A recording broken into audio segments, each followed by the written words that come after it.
Welcome to the deep dive. Today we're tackling a really critical topic, acute mesenteric ischemia. Think of this as your high-yield briefing, aimed squarely at helping you nail this for exams like the MSRA. Absolutely. We've pulled together all the key stuff from the revision notes, definition, causes, diagnosis, the works. Yeah, and we want to make it stick. It can seem daunting, but we're here to break it down. Exactly. We'll go through it step by step, what it is, why it's so serious, how to spot it, the tests, the treatment, giving you those memory hooks too. Ready? Let's do it. So, first things first. Acute mesenteric ischemia, or AMI. In simple terms, what are we actually talking about here? Okay, so fundamentally, AMI is when the blood flow to your intestines gets suddenly cut off or severely reduced. Right. It's usually down to a problem with the mesenteric vessels, the arteries or veins supplying the gut.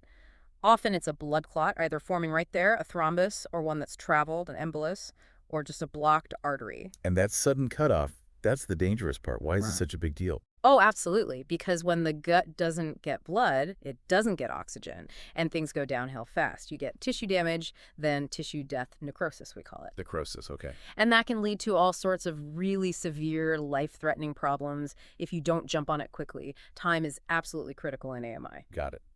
So, sudden blockage, lack of blood, serious consequences. Let's unpack the causes then. What are the main ways this blockage happens? Well, we can sort of group them into four main buckets, and knowing roughly how common each one is can be useful. Number one, responsible for maybe half the cases is arterial embolism. Arterial embolism, so that's the traveling clot. Exactly. A clot breaks off from somewhere else, often the heart travels through the bloodstream, and gets stuck in one of the mesenteric arteries. Bam! Blockage. And how can we remember the risk factors for that specific cause? Any tricks? Yeah, you can think of a heart escaping, like breaking free and blocking a pipe. A heart escaping. I like it. It helps remember the cardiac stuff. So atrial fibrillation, AF, that's a big one for forming clots. Then maybe clots forming on the heart wall after a heart attack, a mural thrombus. Prosthetic heart valves can be a source too. And things like aortic aneurysms, bulging vessels where clots can form and break off. That's helpful, the escaping heart. Okay, what's next on the list of causes? Next up, accounting for maybe 25% is arterial thrombosis. Thrombosis. So this time the clot forms in the mesenteric artery itself. Exactly. It forms right there, usually because the artery is already narrowed or diseased. And what's usually behind that narrowing? Think hard arteries getting blocked. Hard arteries, atherosclerosis. Precisely. Atherosclerosis, hardening of the arteries, that's the main culprit here. The artery is already narrowed by plaque, and then a clot forms on top, blocking it off. Okay, so embolism, escaping heart clot. Thrombosis, a local clot in hard arteries. What's number three? Number three is a bit different. It's called non-occlusive mesenteric ischemia, or NOMI.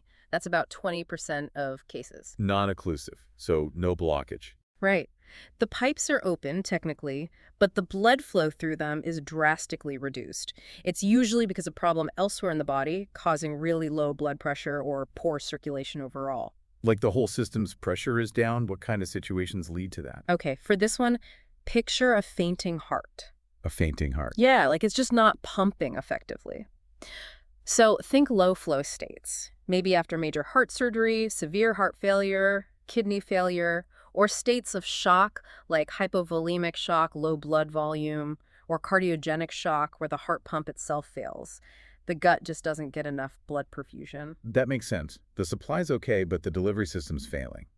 Okay, and the last category. The last one, and the least common, less than 10%, is mesenteric venous thrombosis. Venous. So this is a clot in the veins draining the bowel, not the arteries supplying it. Exactly. Clot forms in the mesenteric veins, causing congestion and preventing proper blood flow. And are the risk factors different here? Who gets this? Yeah, they tend to be a bit different. Think young blood becoming thick-a-sick. Young, thick blood. It often affects younger patients compared to the arterial types, and it's usually linked to things like hypercoagulable states where your blood clots too easily, also malignancy, inflammatory conditions nearby like pancreatitis or diverticulitis, or sometimes trauma. Okay, great mnemonics there. Escaping heart for embolism, hard arteries for thrombosis, fainting heart for non-occlusive, and young, thick blood for venous. That really helps. So, pulling back a bit, what are the general overarching risk factors we should look out for? Things that make someone more prone to AI overall. Well, a lot of them tie back to those causes, naturally. But yeah, key general risks, definitely advanced age over 50, especially over 60, any kind of cardiovascular disease, particularly atherosclerosis, that's a recurring theme. Right. Atrial fibrillation, again, a major cardiac risk. Having a known hypercoagulable state or history of clots, like a DVT or PE. Having had major abdominal surgery in the past. Things like an aortic dissection or aneurysm. And then, like we touched on with NOMI, conditions causing decreased cardiac output, a recent heart attack, chronic heart failure. It all points towards compromised circulation. Yeah, it really hammers home that link between heart health, vascular health, and the gut. Okay, let's get down to the nitty-gritty. The pathophysiology. What's actually happening inside the bowel when the blood supply is cut off? So the core issue is that sudden drop in blood flow. Almost immediately, the bowel tissue isn't getting enough oxygen. That's hypoxia. And without oxygen and nutrients, the cells start to get damaged. That's the ischemia. And this damage happens quickly. Very quickly. The lining of the intestine is particularly vulnerable. If that lack of blood flow goes on for, more than a few hours without being fixed, the damage becomes irreversible. The tissue starts to die off. That's the necrosis we mentioned earlier. And I guess how bad it gets depends on a few things. Exactly. Two main things really determine the severity. One is the extent of the blockage, how much of the blood supply is affected. Is it a main vessel or a smaller branch? The second is the duration. How long has that blood flow been critically low or absent? The longer it goes on, the more bowel dies. Right. Makes sense. Yeah. Now, a patient comes in with bad abdominal pain that could be loads of things. Yeah. What else needs to be on our differential diagnosis list when we're thinking about AMI? This sounds like classic exam territory. Oh, absolutely critical for exams and real life. Acute abdominal pain is so nonspecific, so your differential needs to be broad. You've got to think about things like a leaking or ruptured abdominal aortic aneurysm. That's another vascular emergency. Okay. Then the common surgical stuff. Appendicitis, cholecystitis, or other biliary problems, diverticulitis. You need to differentiate acute from chronic mesenteric ischemia, too. The chronic form usually has pain after eating, sort of develops over time. Right, different pattern. Definitely. Also, consider a bowel obstruction from another cause, maybe adhesions. A perforated viscus, like a hole in the stomach or bowel. In women, ectopic pregnancy is crucial, even severe pain from H. pylori ulcers. And don't forget causes outside the abdomen that can present with abdominal pain, like a lower lobe pneumonia or even a myocardial infarction. Wow. Even an MI can present like that. Yeah, sometimes the pain refers. Also think about pancreatitis, though. Amylase can be up in AMI, too, remember. Less common things like pneumothorax or rare metabolic causes like acute intermittent porphyria. And in guys with lower abdominal or groin pain, always rule out testicular torsion. That is a seriously broad list. Really shows why AMI can be tricky to diagnose initially.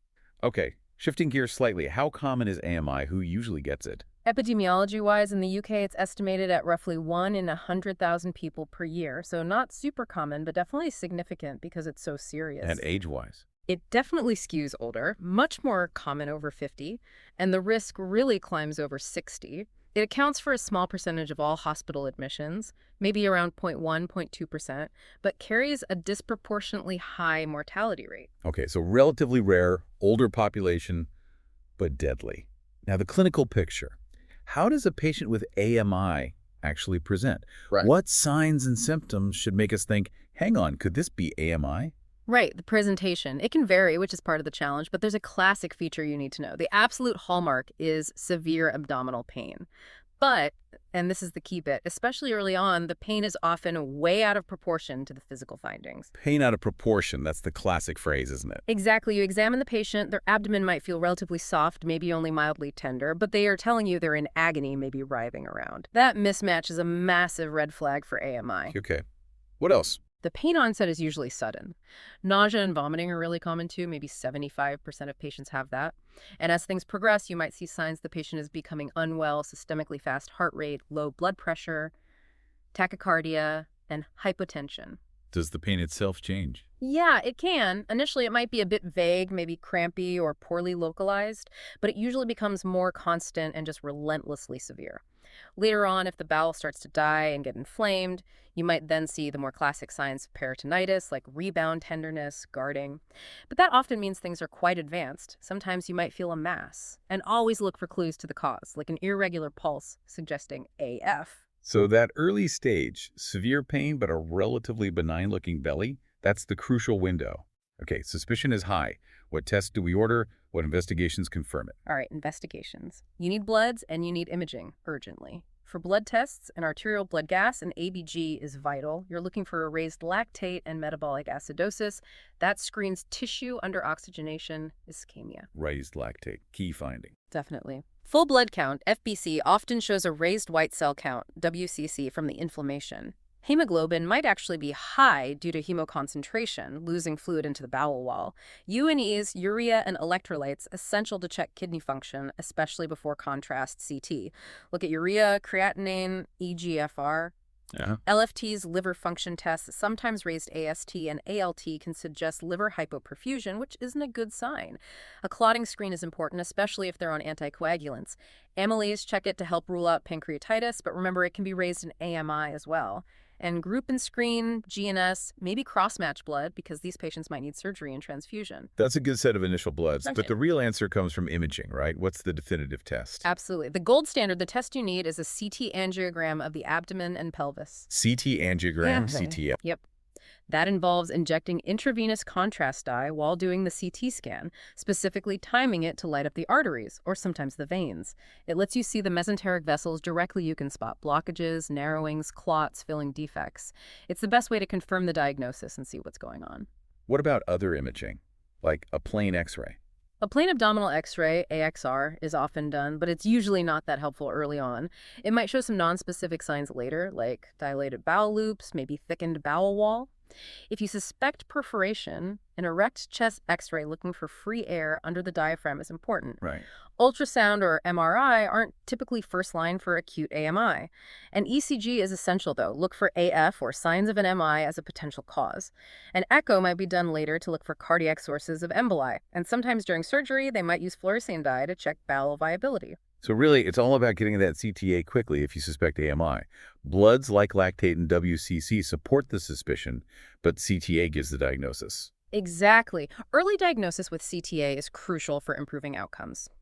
You might see signs on plain CT too, like bowel wall thickening or even gas in the bowel wall, pneumatosis intestinalis, which is a very bad sign suggesting infarction. But the angiography part with the contrast, that shows you the vessels. That's key. Okay, diagnosis made. Now, management. This sounds like an emergency. What do we do? It is a massive emergency. The goals are simple. Get blood flow back to the gut and deal with the underlying cause. First steps are resuscitation, ABCs, high flow oxygen, intravenous fluids, often lots of them, to support blood pressure. Okay, fluids, oxygen. A nasogastric tube, an NG tube, to decompress the stomach and bowel. Broad-spectrum IV antibiotics are vital because bacteria can leak from the damaged gut wall. Antibiotics. And anticoagulation.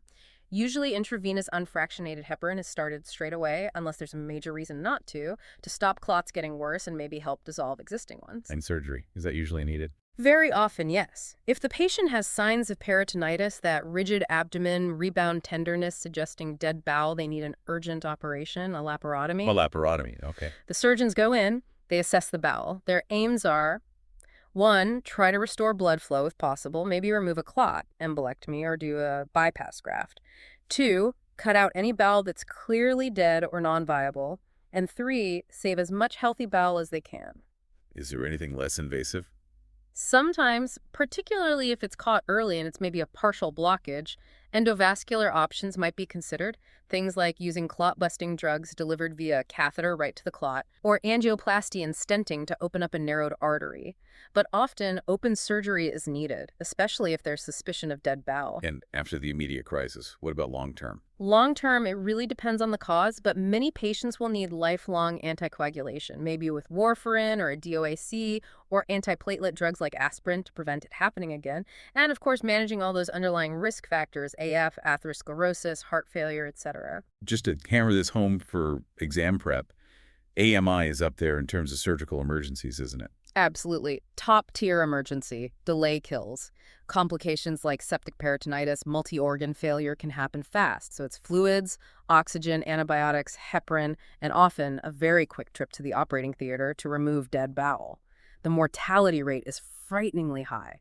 And even survivors can have major problems. Yeah, let's talk about that, the prognosis. What factors influence how well someone does? Well, several things really stack up. How long the bowel was ischemic before treatment started, that duration is critical. How much of the bowel was affected, the extent, whether complications like perforation or peritonitis had already set in. And tied to the first point, how quickly the diagnosis was made and treatment initiated. Speed is everything. And the outcomes, statistically. They're pretty grim, unfortunately. If it's missed or treatment is delayed, mortality can be as high as 90%. Even with prompt treatment, the death rate is still often quoted in the range of 50 to 90%. It's one of the most lethal acute abdominal conditions. That's sobering. Yeah. And for those who do survive, what challenges might they face? Survival often comes at a cost, especially if a lot of bowel had to be removed. The big issue is short gut syndrome. Short gut syndrome. Yeah, if you don't have enough small intestine left, you can't absorb nutrients properly. This leads to diarrhea, malnutrition, weight loss, vitamin deficiencies. It can significantly impact quality of life, and some patients might need long-term intravenous feeding, known as parenteral nutrition. Right. A really significant long-term consequence. Okay, finally, let's just clearly list the main complications that can arise directly from AMI. Okay, the big complications. First, bowel infarction itself, the death of the bowel tissue. That leads to peritonitis, infection, and inflammation inside the abdominal cavity as bacteria leak out, which can then lead to sepsis, a whole body infection. Sepsis, okay. The dead bowel wall can also perforate, literally burst open, spilling bowel contents everywhere. And all of this stress and infection can overwhelm the body, leading to multiple organ failure. These are the things that really drive the high mortality rate if they're not managed aggressively. Okay. So wrapping this up, the absolute key message for acute mesenteric ischemia is, think about it, diagnose it fast, treat it fast. Exactly. That severe pain out of proportion to the findings is your biggest clue early on. Get that CT angiogram done urgently. Remember the high mortality, the need for resuscitation, antibiotics, anticoagulation, and often emergency surgery. Yeah, and understand the different causes, embolism, thrombosis, non-occlusive, venous, and their risk factors. Those mnemonics might help you recall them under pressure. Heart escaping, hard arteries, fainting heart, young, thick blood. Absolutely. For anyone listening and prepping for the MSRA, really internalize this. Know the presentation, the key investigation, the emergency management. Consider how they might test this. Maybe a vignette about an elderly patient with AF and sudden severe abdominal pain. Definitely. Knowing this topic well is crucial, not just for the exam, but for recognizing this killer condition in practice. And don't forget, for more structured revision and practice questions, check out passthemssra.com and freemsra.com. They're fantastic resources. Keep pushing with your revision. You're doing great work. Yeah, keep at it. You can definitely master this.